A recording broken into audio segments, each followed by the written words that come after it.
kilometer roeien. Maakt dat we die hebben afgevoerd. De reddingsbrigade was gelukkig in de buurt. En meneer is met toeters en bellen afgevoerd naar het ziekenhuis. Dat wordt mij ingefluisterd als semi-positief nieuws. Want dat maakt dat het zin heeft om met toeters en bellen die kant op te rijden.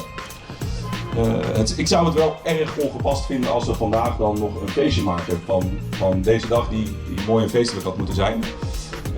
Dus dat maakt ook dat ik de beslissing heb genomen om vanmiddag niet te roeien.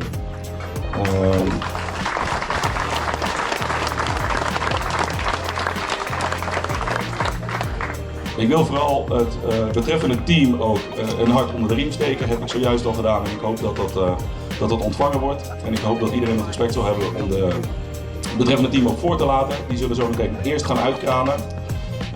En als die het terrein hebben verlaten, vanaf dan is het pas een moment voor andere teams om hun auto op te halen en ook te beginnen met uitkranen.